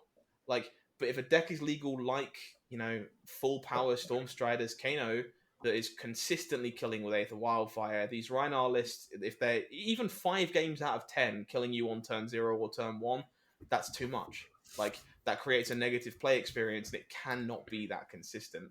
And that's my concern about cards like Stormstriders. Fundamentally, they create those types of games more than they create games where you squeaked it out. And also, I think this links back to exactly what we were saying before, right? The problem with Stormstriders is it's sat on the board, it's there, it's available whenever you need it. And unlike, for Rhinar, they've still got to draw. They've still got to draw the Intimidates. They've still got to take the cards out your hand. They've got to have the cards in hand at the time to do it. And if they don't see that, like you say, you play a normal game of Flesh and Blood and everything else until they do. 100%. But for Kano or for Icelander, with Stormstriders available and there, and particularly the more cards they print, the more and more likely you're just going to see these combo pieces early, and the Stormstriders is just there and enables it. Couldn't agree more. Like, as you say, if you think about it for a hot second, if Stormstriders was a blue potion, would anybody care? No. It would be complete. It's basically activating Kano's ability if you had to put it into play and keep it there as a potion and then pay 1 to activate the thing once it's in play. The fact of the matter is it's an armor piece. It's always there on turn 0 every game. Well, like I said, that's always going to be the problem with armor. It sits there. Whether it was the Stripify list where it was break everything and go, whether it's going to be Kano doing that, whether the fact you have to, even looking at Dorinthia, you look and go, you've always got to go again if you hit, or you can always break the chest piece to do something stupid. There's so many different armor pieces that is eventually there is going to be a point at which they are just that powerful. And yeah, I think it's hard to predict what was going to be powerful. Honestly, if you told me a couple of months back that a card that like Stubby Hammers was going to be as powerful as it was, I would have never told you that would have been ban worthy. I would have never said, we all laughed. Yeah. We literally all laughed. When they preemptively banned it in Blitz, we were all like, how the fuck did you break Stubby Hammers? That was a line that came out of fucking all of our mouths. And then you played against it in CC, and we fucking hated it there. Like, and you start to realise that the effects you put on armour have to be so carefully balanced to not be absolutely game-defining cards. And that's why I think, again, Stormstriders is the problem here. That's exactly where I was going with it. Equipment will continue to be. Equipment will continue to be the problem if you do that. You can't ban around it. And, it just blows. Like, print him other shoes, give Kano something that, isn't a piece of armor that gives him the same ability. Fuck, just unban Snapback. I don't fuck. But just give him other options, but don't so unban here's the a question. What do you think the best designed piece of armor is? Overall, as a piece, you think this is kind of where...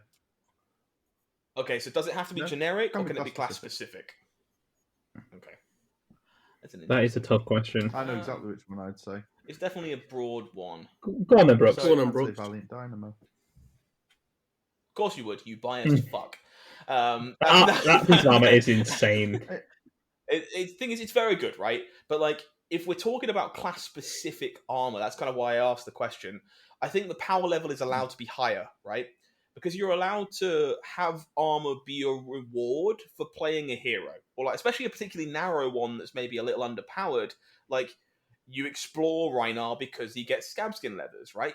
Back in the day, you would explore Katsu when he wasn't good because you get Mask of Momentum. It's okay for these legendaries to be better than generics significantly because you are taking the decision to play the hero to get access to that card, much like you are anything else. So Valiant Dynamo, it's fine by me, honestly. I think the card is very good, but definitely a good reward for playing specifically Kasai. Maybe Bolton in the future, or a reward for playing a two-handed version of Dory. A non-two-handed version of Dory with axes and one-handed weapons. But if we're talking generics, honestly, there are only 2 generic pieces of equipment I can tell you that I think are appropriately designed and, like, in my opinion, the perfect level of power, because they've been played since WTR and, like, continue to be not egregious in any way whatsoever. They rival legendaries in order to make the cut, and those are Goliath Gauntlet and Snapdragon Scalers. Snap is an interesting one because a lot of people don't like that card. A lot of people can fuck off. No, it's totally understandable. Like, Snapdragon is pretty clearly a very powerful effect. That's exactly my point, right? And, like, arguably Snapdragons maybe shouldn't have been generic, but it would change the game significantly if it hadn't been. But I think to kind of understand what is acceptable for armor, you should be looking at these uncommons and common pieces of armor that see play in a world of majestics and legendaries, because they have to be batting up to do that, and yet they were weak enough to be okay in the draft format, according to LSS, to beat at common or super in some cases with weird stuff from Arcane Rising and WTR. And so looking at these breaking scales, these Goliath gauntlets, these Snapdragon scalers, even, like, to be honest, I love the new brute legs out of Dynasty. Trackers. I think they're beaten trackers. Is that something like that? I love those. That's great, because that kind of card is like, yeah, I'm giving up something to not play Scabskin Leathers, but this, like, berserk combo version of brute wants to guarantee it has an action point spare at every possible opportunity, because it wants to go 3 attacks wide on its combo turn, so it's gonna want this card. And, like, that's kind of where I look at in terms of equipment when I'm like, what's the benchmark of what I'm happy to see. Liam, good. Yeah. I think those equipment are definitely up there, right, with terms of design level and everything else. The only thing is I don't think we've really seen them. Maybe Beaten Trackers is an exception actually to that. I don't think we've really seen them design common equipment that good in a long time, particularly not generic. Right, I think everything else we've seen since then has been a whole power level below. So I don't know whether they're slightly remiss to print that again, to print that kind of power level. I think that's the point, though. I agree with you.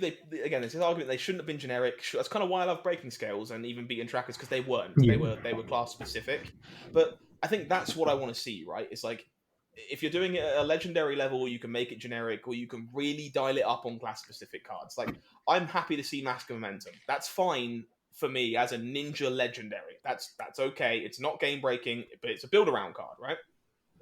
So if you want to create legendaries for classes you build around, Mask, New Horizons, Crown of Seeds, these are what you have to call build around cards. They define the way the deck is built. That's fine at legendary. What you want is, rewarding effects of a high power level at majestic and common when it comes to class specific cards, which I think Breaking Scales and even, like, Beaten Trackers, Barkbone Strapping, even Heart and Cross Strap to some extent. These are all cards that kind of talk to that level. But I agree with you that they're not willing to do it a generic anymore, and I'm hoping to see more of the Hooves of the Shadow Beast, more of the Beaten Trackers, more of the Dream Weavers. These kind of cards, even like Halo of Illumination, Ebon Fold, these kind of situational effects for class-specific stuff, because these are the cards that are seeing play in a world of what is otherwise legendary and majestic dominated, and there's a reason for that, right? They are powerful enough to garner those effects and be better than just playing Iron Rock Gauntlets and stuff like Perch Grapplers. Get out. Perch Grapplers. So if I'm being completely honest with you, Perch Grapplers is a great example, but it shouldn't have been majestic. Like, if Perch Grapplers is a common piece of equipment, that's completely fine. But they're obviously never going to pin a 2-block at common, right? That's the issue with that. But in terms of an effect that Perch Grapplers offers, knock a toughness off it, make it block 1, stick it on an uncommon, job done. Cards are good, and that's a fantastic piece of ninja support, in my opinion. Because it leaves the design space open for legs later on to be this build-around legendary if you want it to be, which is what I think class legendaries should be. Generic legendaries should be designed to fix a problem so that people that need to remedy an in-game issue can always have a way to remedy it. Findle's Spring Tunic, a perfect example of that. You want your class-specific legendaries to be build-arounds that define how a hero is played, not just the class, but a specific hero, which is why I think, Mask of Momentum maybe not being able to be played in Phi would have been nice if it could have been Katsu locked, or vice versa.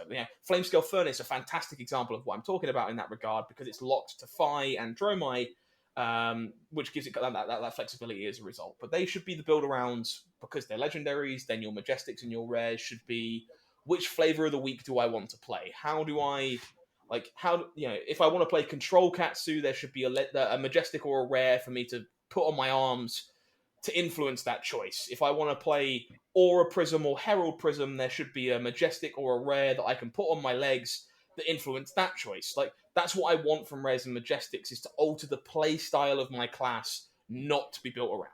And then, regardless of what armor piece it is, Liam will just come around with Tumultine and destroy it anyway. So it doesn't really matter in the long run.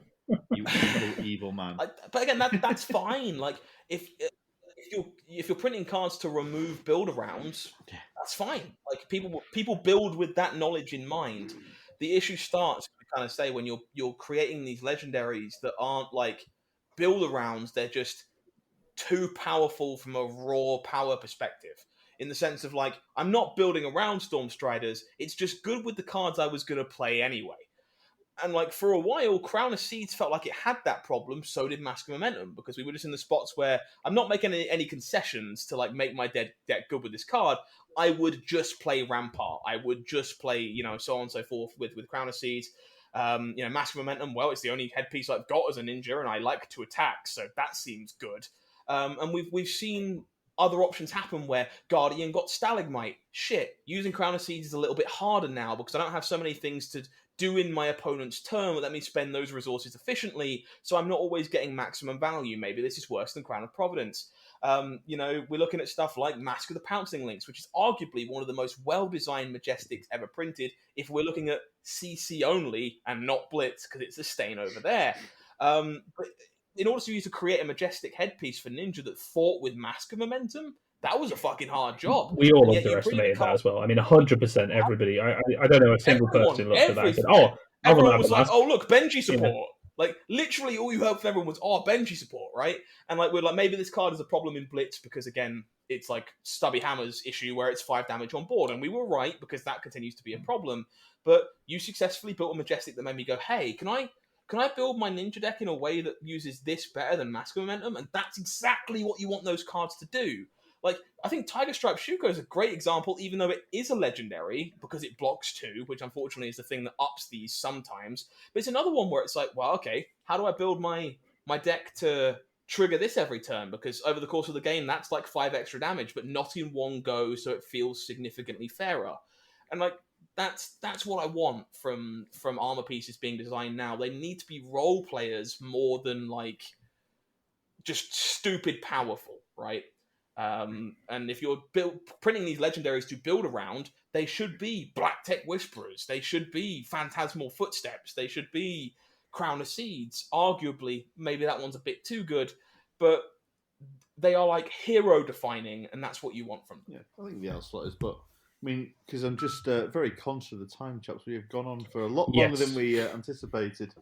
We got into some heated debates.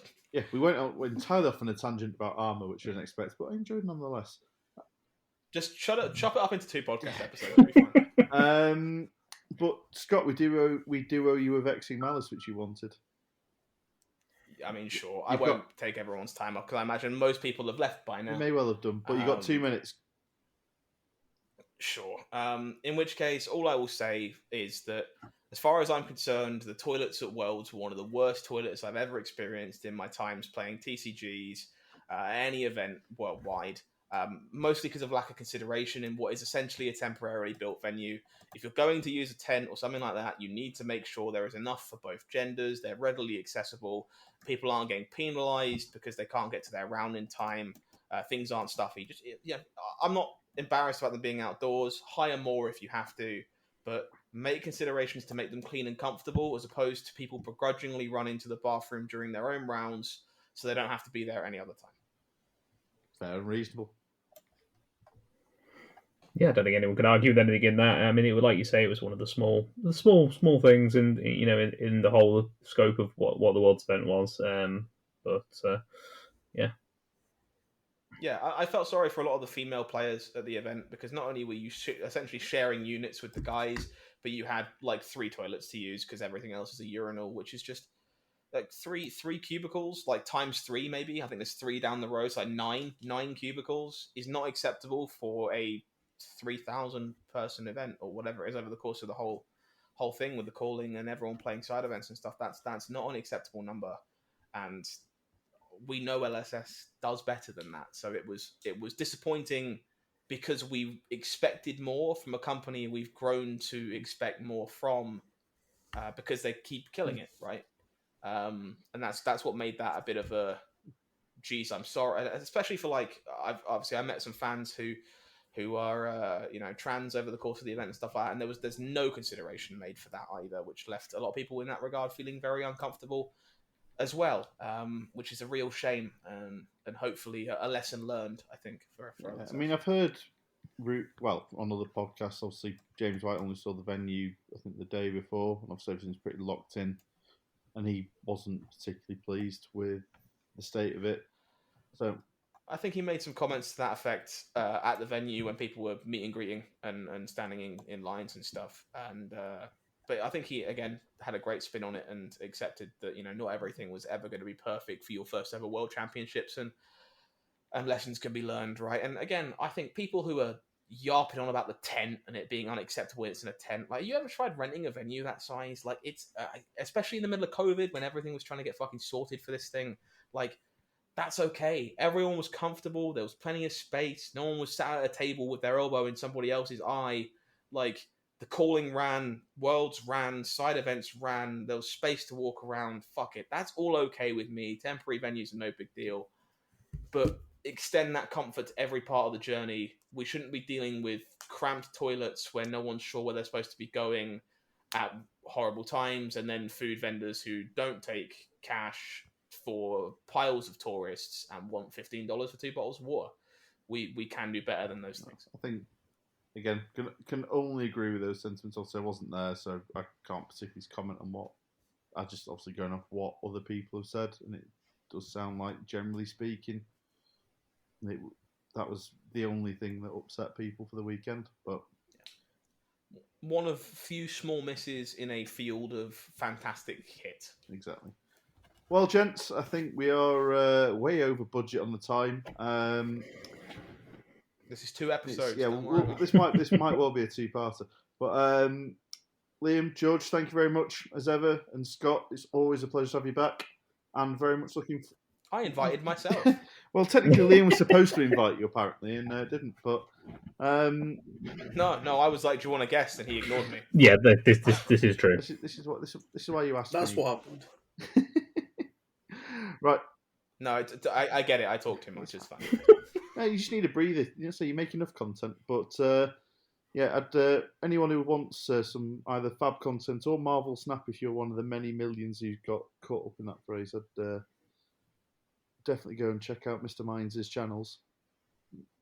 I don't leave my desk anymore. Please make it. All I know is eat, breathe, and please make his existence worthwhile. Watch his content. I need self-gratification. Do it. Well, no, thank you very much, gents. And for anyone who's still listening at this point, thanks for listening, and we'll catch you on the next one. Bye. Bye.